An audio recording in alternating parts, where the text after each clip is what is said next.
João Felipe Santos, bem-vindo ao episódio 3 da primeira temporada do Irradiando. Como é que você está? Tudo bem? Obrigado aí Tranquilo. obrigado por topar participar aí da nossa conversa. Primeiramente, mil desculpas pelo atraso. Eu tive que iniciar o celular e tudo aqueles problemas de última hora que ninguém espera. Desculpe. É preciso mesmo mais pesquisa na área de telecomunicações para a gente resolver esse problema, né? De vez, né? Procurando, os pós-docs, todo mundo. Tá braba a coisa ainda. Não, e obrigado a você duplamente, porque aí essa altura do campeonato são meia-noite e 10, é isso? São 4 horas a mais, né? E Tá esse só, tá só verde aí é um. começando, tá só começando o turno da noite. Ah, entendi. Esse verde aí na tua decoração já é uma referência a Dublin, Irlanda, a cor nacional, certo? Com certeza. Dá pra ver o efeito dos Leprechaun lá atrás? Dá para ver, Perfeito. perfeitamente. Muito bom. João, vamos começar do começo um pouquinho. Eu quero conversar com você sobre pesquisa na área de telecomunicações, né? Mas antes disso, me fala um pouquinho aí por que você resolveu fazer engenharia. Você se formou em 2016, então você ainda lembra de por que você resolveu fazer engenharia. Então fala Cara, pra gente. isso acho que começa desde quando eu era moleque, desde quando eu era criancinha.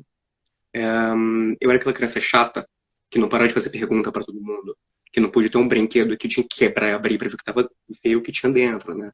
Meus pais já deviam estar a ponto de parar de me dar brinquedo novo quando meu avô teve a brilhante ideia de me dar Lego pra começar a construir em vez de destruir. E a partir dali, eu acho que eu criei o amor por construir coisas. Seja montar um móvel, fazer uma torta ou programar um sistema distribuído com base de dados. Desde então, eu sempre soube que eu queria construir algo. E isso foi o que me levou para a engenharia lá atrás. Legal.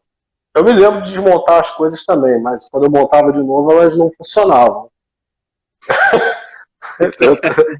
Eu identifico muito isso, coisa do engenheiro da criança, né? Que gosta de desmontar as coisas e tal. É um traço mesmo do engenheiro. Mas no meu caso, pelo menos, Tem até aquela elas não tirinha do voltavam a. Dilbert. É, como é que é a tirinha do Gilbert? Né, que a mãe leva a criança no médico, que achando que a criança está com um Hum. problema. Um monte de muitas coisas sobram. E no fim o médico dá o prognóstico que a criança tem a síndrome do engenheiro, ao nível avançado. E a mãe começa a chorar. Fim da minha vida. Não, Eu tá não queria que ele condenado. sentisse. Eu não queria que ele Mas tivesse não é poesia. verdade. Não é verdade. A gente sabe que não é verdade. Mas vem cá, ok, isso é engenharia. Mas quando você fez a opção, você já fez por tele. No meu tempo, não. Você fazia engenharia e depois você optava. Você já fez por tele. Você consegue identificar o que em tele te atraiu? Que foi uma decisão acertada, né? Já que você resolveu seguir fundo esse negócio. Eu sempre tive muito interesse por computação, computadores. E na época do ensino médio, na época do vestibular, eu sou antes da época do Enem, isso já é coisa moderna. Eu queria, meu sonho era fazer engenharia de computação na FRJ. E aí eu apliquei para tudo que era curso, tudo que era faculdade, né, naquela, né, plano B, segurança. E nisso eu apliquei para telecom na UF, sem meio que me importar muito sobre o que eu estava fazendo. Só que na Uhum. época, o resultado da FRJ saiu 2 semanas depois da UF, ou algo do tipo. E no meio tempo, foi quando eu parei para ler sobre o que era engenharia de telecomunicações, que até então eu não fazia ideia. E encaixou como luva. Essa ideia da comunicação de dados entre diversas partes, sejam elas satélites, rádios, carros, computadores, me atraiu muito mais, eu vi uma aplicação muito mais direta na minha cabeça na época, do que computação por si só. E dali pra frente foi só amor. Não me arrependo nem nenhum momento. Legal, que interessante. Quer dizer, você deu um tiro que acabou sendo certeiro, né? Mas foi meio que um tiro, pelo jeito, né? Não, mas como tudo na nossa vida, né? Sempre tem aquela pitada de sorte, de aventura. Tá certo. Legal. E aí, durante a. Tudo bem, aí você entrou, começou a faculdade, fez aquele ciclo básico todo lá, aquele monte de matemática, um monte de física e tal. As telecomunicações mesmo demoram um pouco para a gente ver, né? E você, você conseguia identificar alguma coisa ali que você ia seguir? Tinha uma área que te interessava mais? Ou em que momento você achou que você ia querer pesquisar? Quer dizer, que você ia querer estudar aquilo mais a fundo e propor coisas novas e seguir uma carreira de pesquisador? E essa é uma pergunta muito boa. Eu não sinto que foi em fase da faculdade em relação ao nível de matéria que a gente estava tendo, mas foi mais em relação às atividades extracurriculares que eu estava fazendo. Durante o curso todo de tele na UF, eu fiz tudo que podia e que não podia. Iniciação científica, monitoria, equipe de robótica, o que dava para fazer, eu fiz. Eu só não fiz a empresa júnior porque na época não tinha. Mas o que dava para fazer, eu fiz. E nisso, nesse envolvimento com iniciação científica por anos e anos, computação com tele, com vários laboratórios, foi que eu fui criando esse apreço pela pesquisa. Essa vontade de continuar na área. Legal. Que no, eu sou muito mais isso do que... Não me leva mal, mas me interessou muito mais trabalhar com pesquisa do que como um engenheiro apenas. Ok. E você acha, assim, que a UF te deu uma bagagem boa suficiente para você seguir nessa carreira? Como é que você enxerga isso? O que a graduação contribuiu para você poder agora estar fazendo aí um doutorado no Trinity College, por exemplo, em Dublin? Eu posso falar com toda certeza. A graduação em telecom na UF, no Brasil, é uma das melhores que a gente tem no Brasil. A gente não está para trás, não está defasado em relação a ninguém ao redor do mundo. Em alguns critérios, chega até à frente. A gente pega muito pesado, a gente tem uma equipe muito forte, um currículo muito forte em eletromag, em eletrônica e um pouco até em redes, que dependendo do assunto, chega a dar... A gente passa por cima do pessoal aqui. Aqui eu sinto que é muito mais prático, as pessoas fazem muito mais trabalhos, mão na massa, muito mais trabalhinho ao longo do curso. Enquanto no Brasil, até no geral, eu senti isso muito no curso na UF, era muito mais conteudista, ia muito mais a fundo na teoria. Como tudo, né? Tem as vantagens e desvantagens. Para muita gente, eu sinto durante o curso que pode ter aquela síndrome de meio de curso, de não saber o que está fazendo, ou para que serve aquilo no fim do dia.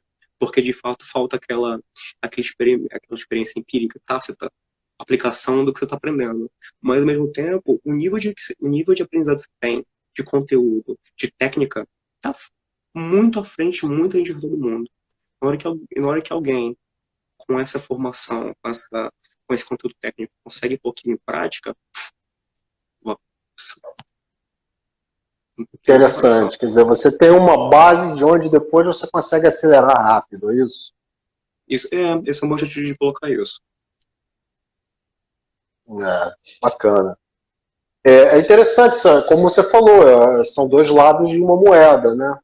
Quer dizer, isso pode ser criticado também, né? Quer dizer, a falta de aspectos mais práticos, mais mão na massa, é uma possível crítica que a gente possa fazer também, né?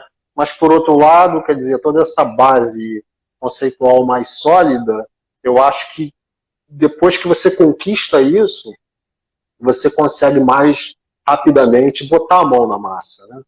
Porque é uma questão de transitoriedade, né? Quer dizer, a tecnologia avança muito rápido, mas a base conceitual não avança tão rápido assim, né? Então é interessante isso. Você acha que é interessante isso, né? Porque o pesquisador, o cientista e tal, ele geralmente ele é associado a um perfil mais introspectivo, né? E você não é um cara introspectivo, você é um cara super extrovertido e tal.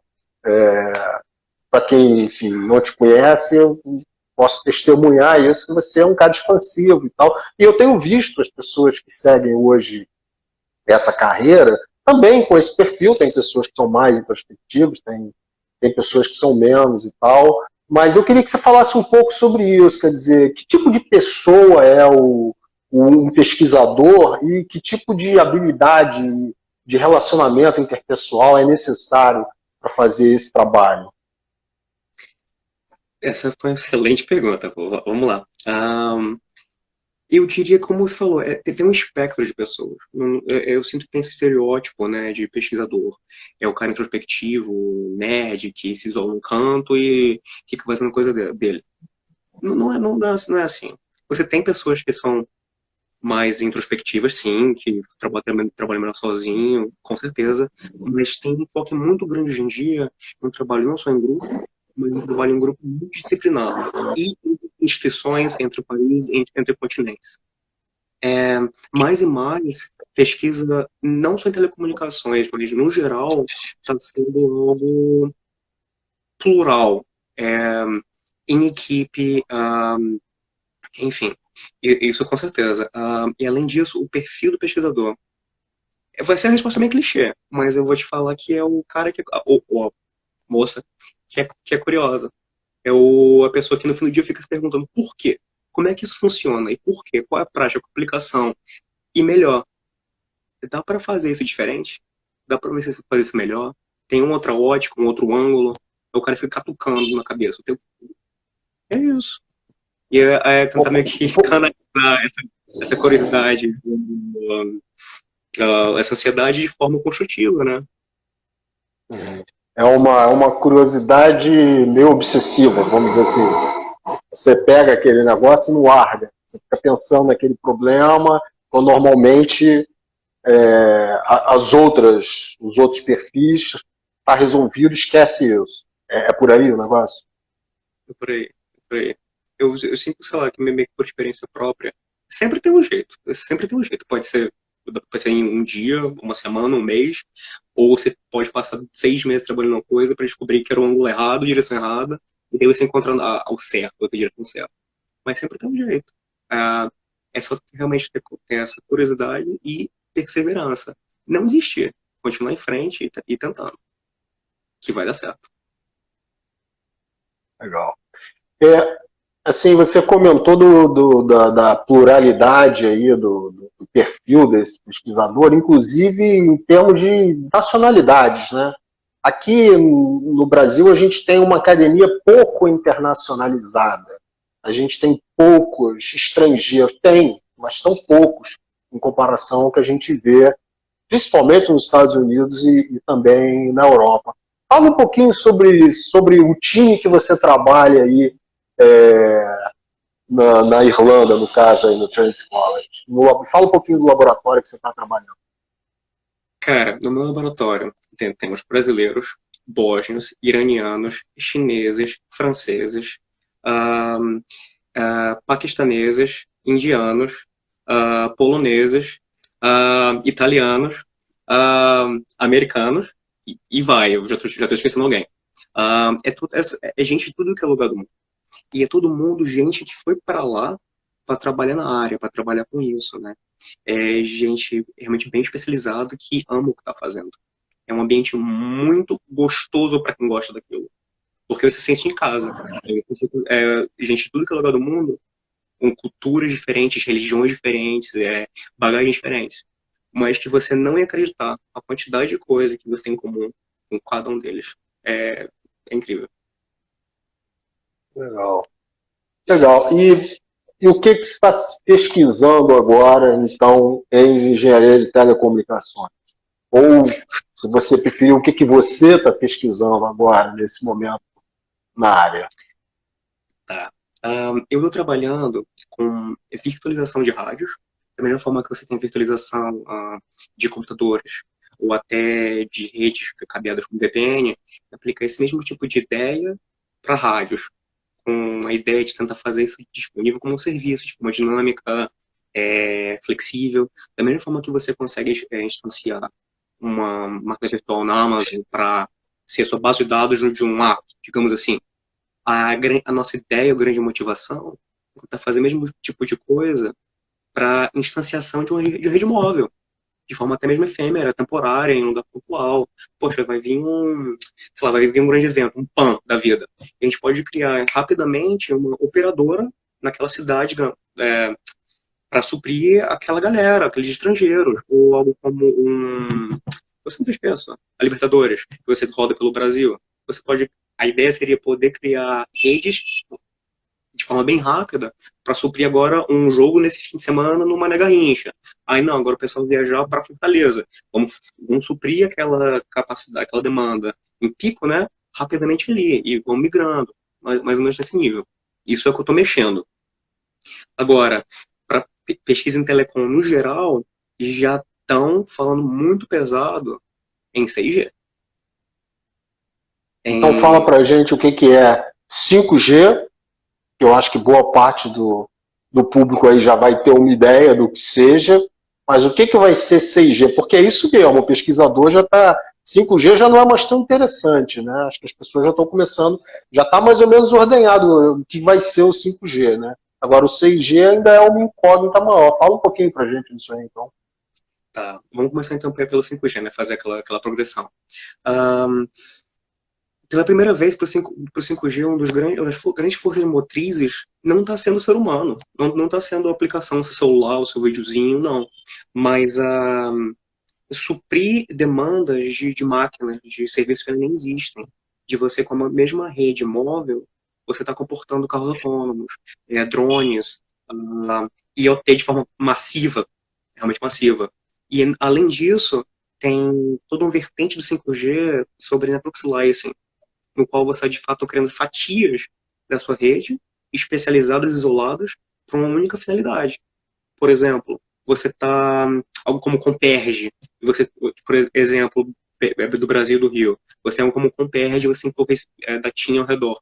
A TIM poderia muito bem criar um slice, uma fatia da rede inteira dela, só para suprir a demanda industrial, de forma que você não ia afetar usuários móveis e vice-versa. Potencialmente com um SLA.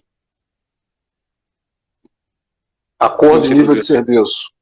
Obrigado. Um acordo de serviço especial para o Comperge, para aquela indústria específica, que é uma outra forma que as operadoras móveis estão propondo para monetizar essa infraestrutura e as operações deles, além do usuário final, né, do manuzinho andando por aí, mandando tweet no ônibus. E tá. Além disso, também temos a introdução das ondas milimétricas, para que a gente tenha banda estúpida em lugares fechados ou não se movendo muito, né? Aquele que o pessoal está falando muito hoje de acesso rádio estático, fixo, fixo. Para o 6G, tem também, de novo, várias vertentes, ainda está muito mais aberto do que até a gente tem hoje proposto para o 5G. Mas o que eu tenho visto o que está sempre lá, o que a pessoa está sempre falando, são comunicação na banda de terahertz, em espectro visível, para, de novo, banda absurda. O pessoal até costuma falar, poxa, mas para quê? Para que você precisa de 8 gigabits de banda para um usuário final? Quem que vai usar isso? Cara, 10 anos atrás, quem que ia pensar que você ia ter 350 MB de internet em casa? Quem que ia pensar que você ia ter streaming de todo mundo em casa vendo streaming de 4K do Netflix e música, baixando o jogo. Não só isso, né? Hoje tem o comecinho dessa indústria de caso de uso de streaming de jogos, que exige uma banda bem alta, exige uma latência bem baixa e uma confiabilidade muito alta para isso começar a funcionar. Me perdi no assunto. Tá. Terahertz. Além disso, a gente também tem a comunicação ubíqua, usando drones, dirigíveis, balões e até mesmo satélites. A ideia seria que você realmente provesse comunicação de dados, tanto para passageiros em aviões, quanto para tripulantes embarcados em navios no geral, em qualquer lugar do mundo, sem você perder a comunicação. Pode não ser mais rápida, mas você não vai perder o sinal. E você também não vai ter que pagar aquelas taxas altíssimas do Wi-Fi do avião. Isso fica para trás. Além disso, tem gente falando sobre fotônica em estações de rádio base, tentar trazer mais próximo que você tem na fibra a rede de transporte para o rádio e jogar fora todo aquele espaço intermediários de DAC, ACD, toda essa eletrônica que potência que é super cara e usualmente é o gargalo. E também tem um pessoal falando sobre RF holográfico, mas isso não entendo, também não quero falar besteira. Mas, pelo que eu entendi, é um paradigma totalmente diferente para RF, no qual você não considera interferência uma coisa ruim. Você usa isso ao seu favor. É só isso que eu sei, só isso que eu sei. Tá Isso foi certo. Entendi. Vem cá, como é que alguém se prepara para essa carreira quando está na graduação? O que você diria para teus colegas que já identificaram que gostariam de seguir uma carreira acadêmica? O que eles já podem começar a fazer? O que tipo de habilidades eles podem desenvolver agora durante a graduação? Ricardo, eu diria que o passo zero é inglês fluente e programação muito bem. Isso eu falo porque na minha época, quando estava fazendo bacharel, eu não senti. Isso foram coisas que eu talvez tenha pecado, eu não tenha investido mais tempo ou mais energia, que hoje que eu sinto que foram fundamentais para a carreira que eu segui, para começar a carreira que eu segui. Você formar hoje 2020 como engenheiro de telecomunicações sem falar inglês fluente, não é nem, isso não é nem mais diferencial. É o essencial para você você aceita em muito programa, para muita chamada, para muito emprego, na verdade. E programação, que também foi uma coisa que eu senti aqui no curso, muita gente não se importava, ou pensava que não ia trabalhar com isso, que mexer com processamento de sinais, com RF, seja o que for.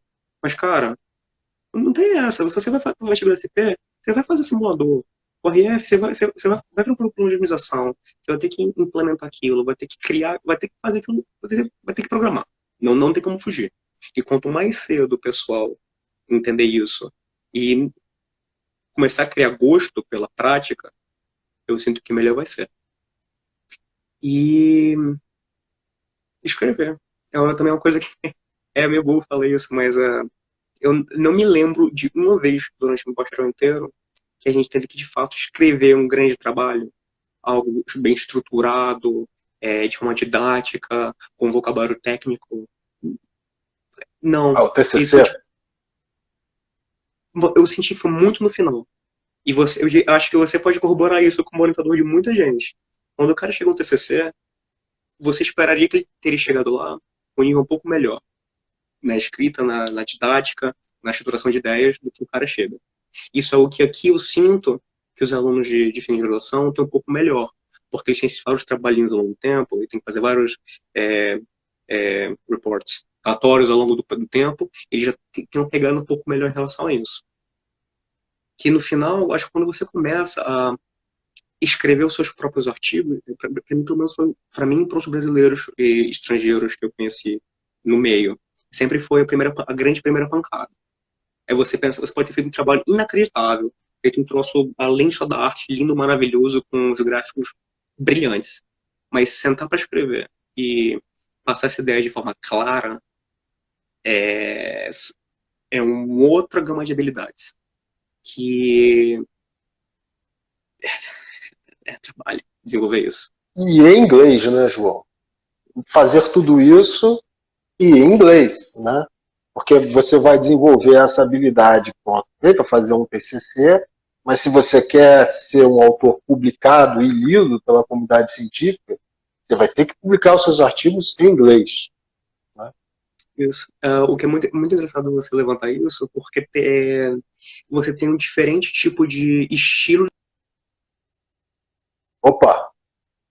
Agora eu estou te ouvindo. Deu uma congelada, mas estou te ouvindo. Você estava dizendo que existem diferentes tipos de estilos. Isso.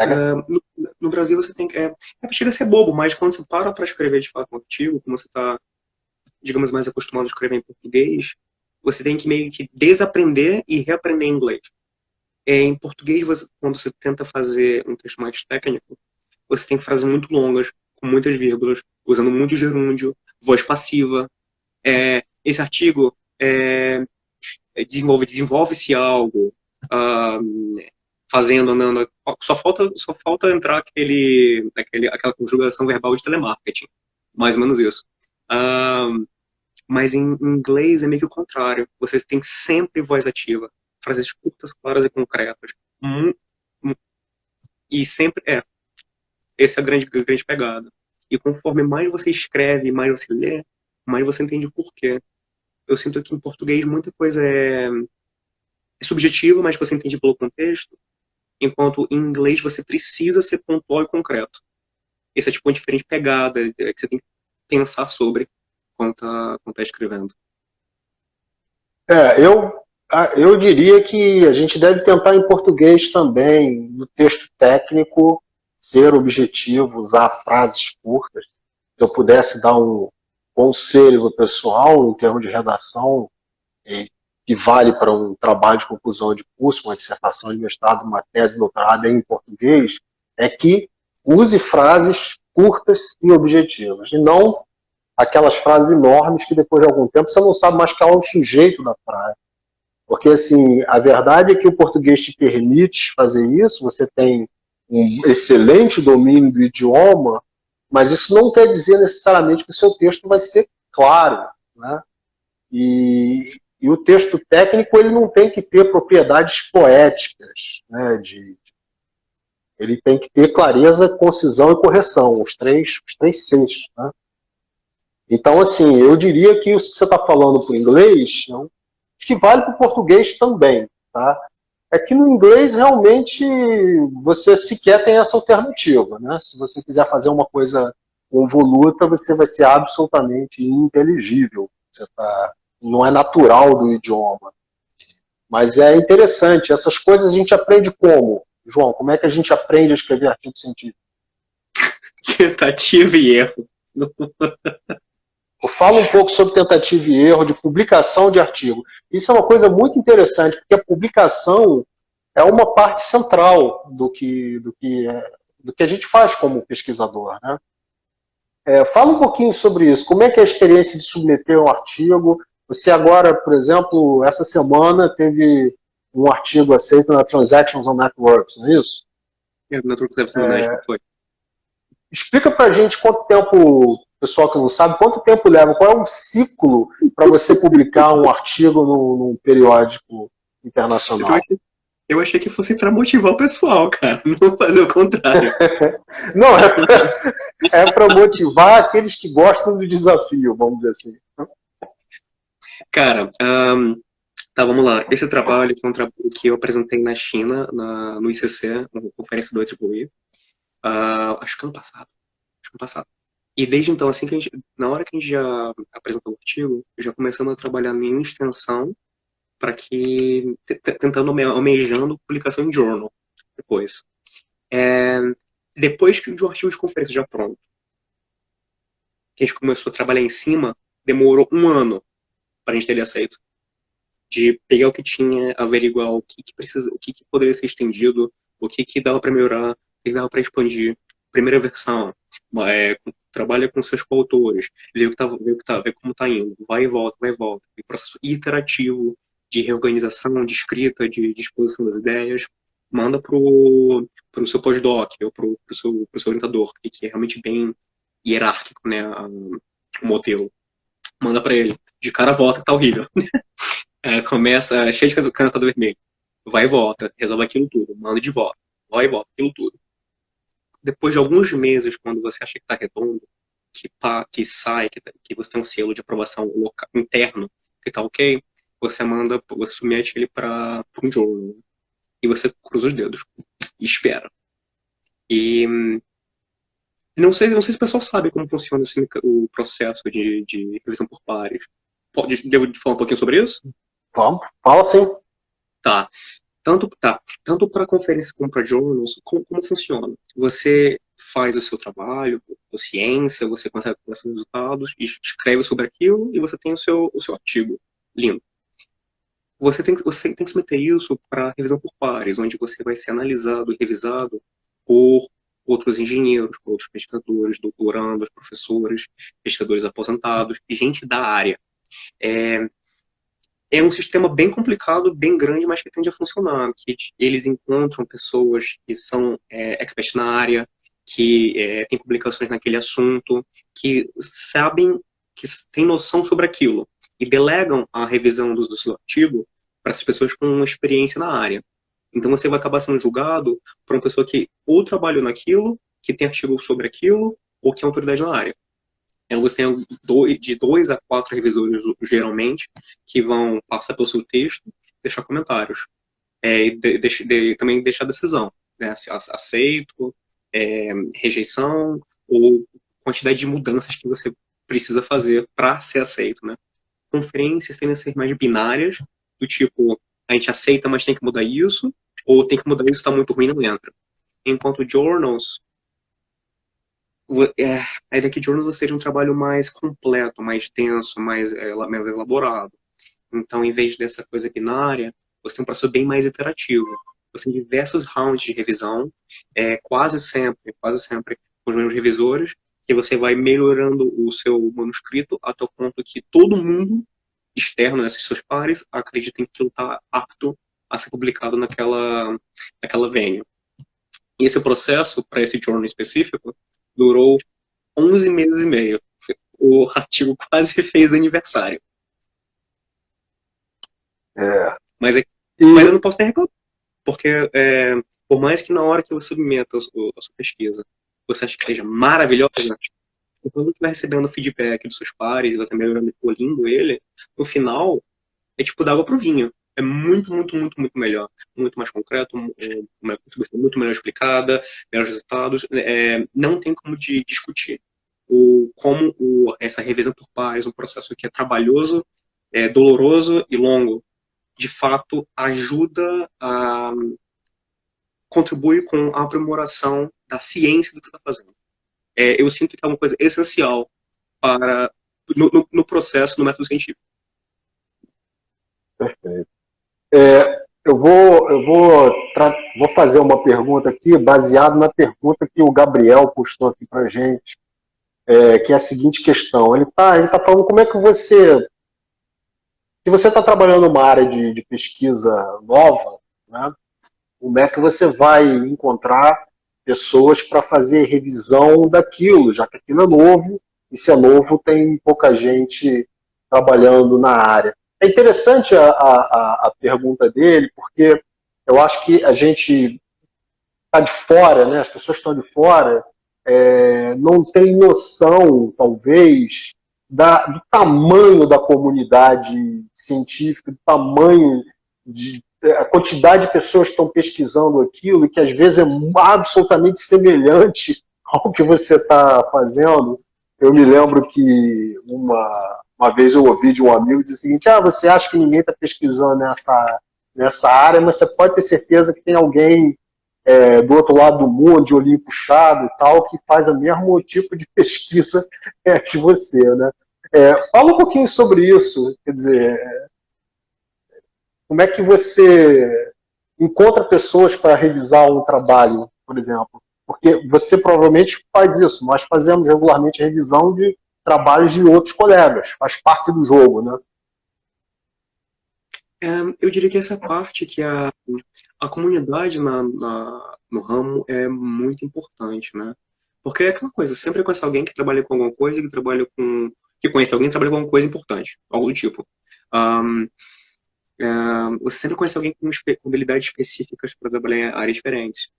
Não necessariamente pessoa em especial, mas você sempre sabe que tal professor de tal universidade, de tal país, mexe com drones como estação de radiobase. Outros professores em outro país mexem com drone como cliente. Então, você tem um artigo que está mexendo com drone, fazendo os dois, você manda para os dois caras. Poxa, vocês conhecem tem algum aluno algum doutorando, pós-doc, que vocês recomendariam? Sempre rola esse tipo de coisa.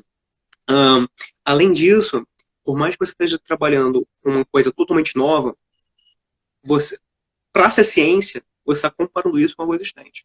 Você está comparando por A mais B, que aquilo é melhor em B e C cenários, sabe? Então, só por você ter isso, você tem que ser capaz de convencer as pessoas que mexem com B e C que o que você está propondo é melhor.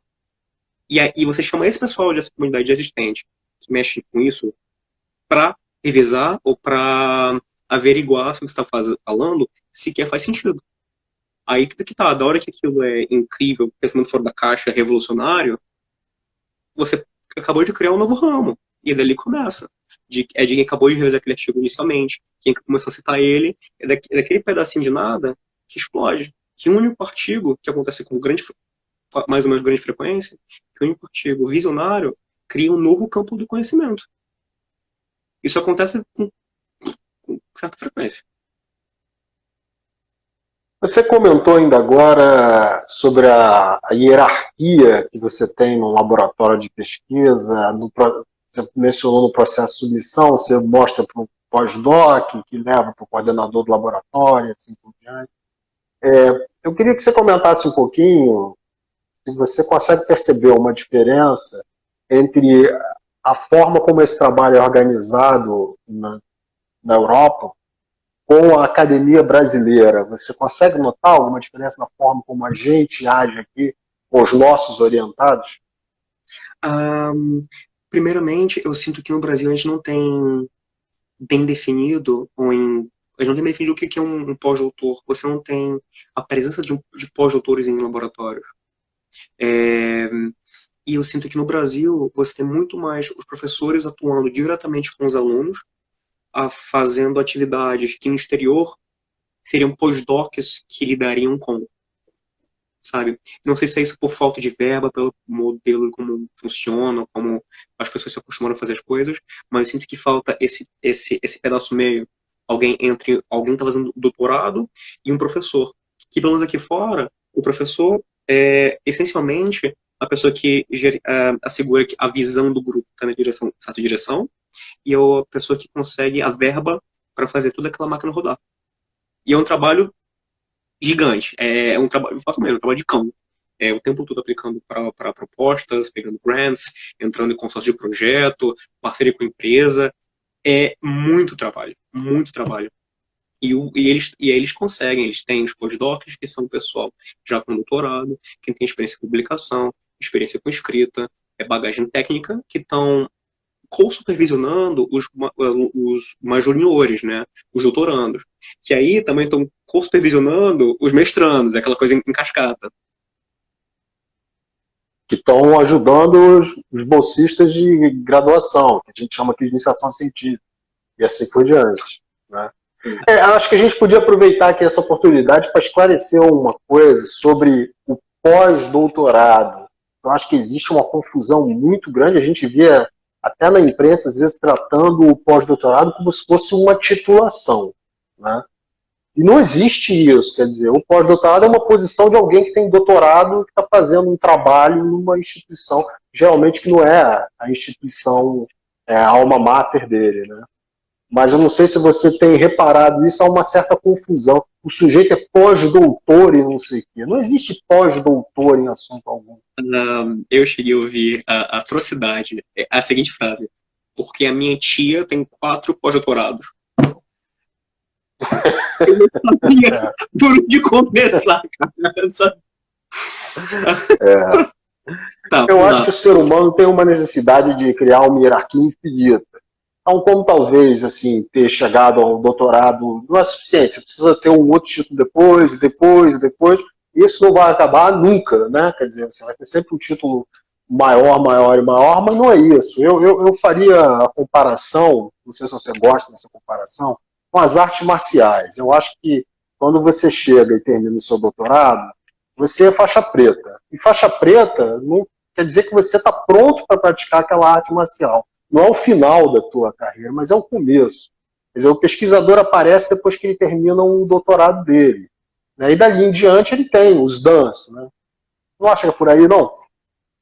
Eu diria que é algo nessa linha. Que, de novo, eu estou falando para minha experiência, para a minha posição de um doutorado orientado à pesquisa. Aqui, o doutorado nada mais é do que é o processo de você se capacitar para fazer pesquisa e para você fazer isso de forma independente. De fato, você tem um doutorado, você é um PhD, você é certificado que você consegue ser um pesquisador. É isso que significa. O que vem depois, como você falou, a faixa preta, né? Você esse equivalente a sabe karatê. Ponto. O pós-doutor é o cara que exerce aquilo, é uma profissão. Não é diferente de você falar, sou um contador, sou um mecânico. Não, você é um pós-doutor, é um trabalho. Você precisa de uma qualificação para estar lá. Ponto. Você pode trabalhar naquilo em 10 lugares, em 10 vezes diferentes, ou trabalhar naquela atividade por 10 anos. Você só trabalhou com pós-doutor. Eu concordo com você, porque eu já ouvi falar muito isso, que X pessoa tem pós-doutorado. Não, ele trabalhou, exerceu essa posição de pós-doutor. Realmente tem essa Perfeito. confusão grave. É. Queria que você comentasse outra coisa. Assim, eu vejo ciclicamente um movimento, às vezes, de pessoas que buscam a pós-graduação para ocupar o tempo, porque, por exemplo, ela está com alguma dificuldade de posicionamento no mercado, que tá difícil, né? Quer dizer, a gente tem uma série de dificuldades, conjuntura econômica ruim nesse momento. Eu acho que muita gente diz assim, bom, como eu não estou trabalhando, eu vou fazer um mestrado e depois um doutorado. Você acha que é por aí, João? Comenta, o que você acha disso? Tá. Essa vai ser boa. Não, eu não acho que tem um problema em você pegar esse período de vacas magras, você não consegue um trabalho, para investir em educação, especialização, certificação. Isso é, de novo, um aprimoramento profissional, maravilhoso. Mas academia não é um antro de plano B, de gente frustrada como engenheiro ou cientista, ou biólogo, o que seja, que está lá porque precisa. Não, pelo contrário. Um, Você tem muita gente que ama o que faz o que faz com garra, com ação, com amor, com tudo que tem naquilo. E, mas eu concordo contigo. Eu cheguei a ver já gente que entrou no doutorado ou no mestrado odiando o que estava fazendo, que não queria estar ali.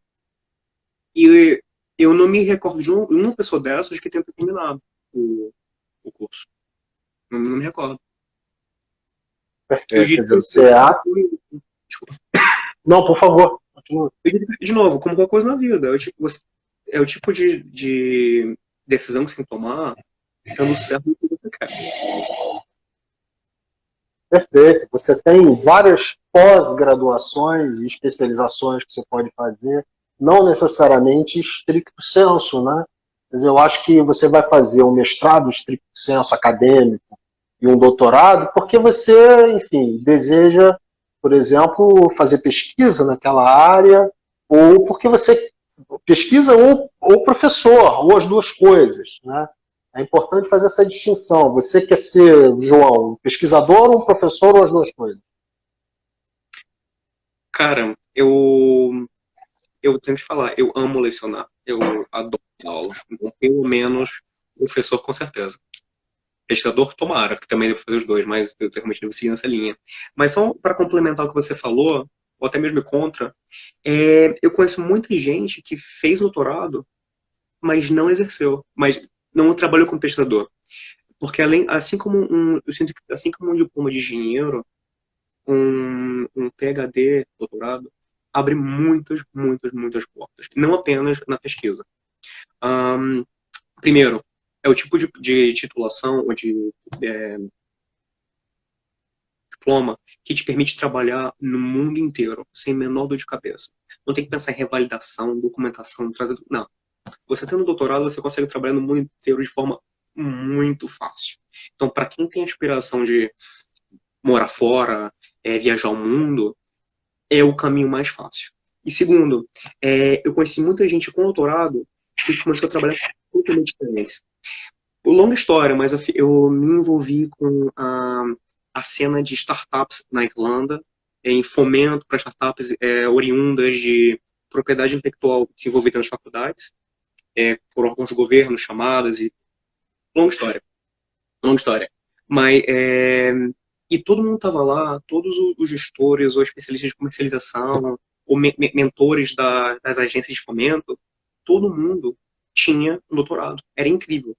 E era em química, em engenharia mecânica, economia, nas coisas mais variadas. Eu sinto que, da mesma forma que um engenheiro é um bom vendedor, como a gente aprendeu nos outros episódios, eu sinto que um doutor é um cara que resolve problema. Seja o que for, ele vai dar um jeito. Ele sabe ele consegue aplicar um método científico, de certa forma, para resolver uma série de problemas que não necessariamente são os mesmos da bagagem dele técnica. Perfeito. Ok, João, nós estamos chegando ao fim do nosso papo. A gente até estendeu um pouquinho por causa das nossas dificuldades de comunicação intercontinental, né? Mas eu queria que você deixasse uma mensagem aí no final para os teus colegas que estão ouvindo a gente, que vão assistir essa conversa depois também, principalmente para o pessoal que está na batalha aí na graduação, no começo, no meio, no fim do curso, ou o pessoal que acabou de se formar. O que, que você deixaria de recado para eles? Então, aparentemente o Instagram ele corta a live com uma hora certinha. Ele nem te avisa o que vai acontecer. Do tipo, o countdown tá acabando. Não, te joga pra fora e beijo. Então, só para tentar concluir, né? Tentar concluir o que eu estava falando, como o professor Carlão me pediu, uma espécie de mensagem para os alunos. Não desistir. É isso que eu vou falar. Não desistam, cara. Não desiste. Eu sei que é punk, eu sei que é puxado, eu sei que é barra. Na época da minha graduação, eu passava 4 horas no ônibus pra ir e voltar de casa pra faculdade. Aí chega lá, aí tem a fila gigantesca do bandejão, tem a fila da Xerox, tem as aulas, tem as provas, tem estresse com o professor, tem tudo, sabe? Problema de coordenação, tem tudo. E é frustrante, te desmotiva, te põe pra baixo. Mas, cara, olhando pra trás, tudo valeu a pena, sabe? Cada noite virada, cada fim de semana estudando, cada integralzinho que você faz, cara, te leva a algum lugar. E não duvida disso. Tudo que você está fazendo vai, vai te recompensar no futuro. Quanto mais você esforçar agora, mais você vai colher. E eu falo isso por experiência pessoal, saca? Não esperava, tipo assim, quando entrei na faculdade, que no fim de tudo eu tava fazendo um doutorado na Europa, depois indo para os Estados Unidos como um pós-doutor no novo centro de pesquisas em cibersegurança e em inteligência artificial, tipo, viajando o mundo, indo pra China a trabalho.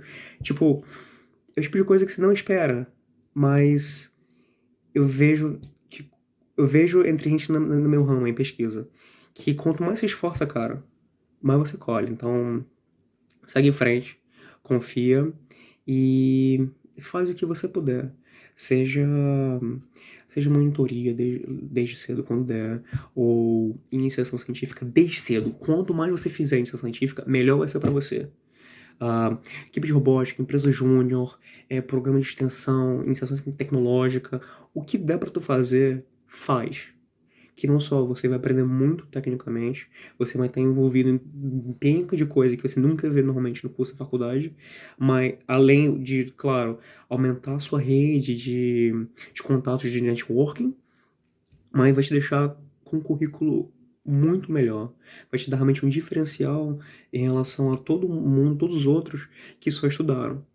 E você fazendo isso tudo, cara, você tem inglês bom, você programa, você fez todo tipo de iniciação científica, de extensão, de monitoria e tudo mais. No fim do curso, não tem quem vai te parar. Você vai conseguir alcançar o que você quiser. Basta se esforçar.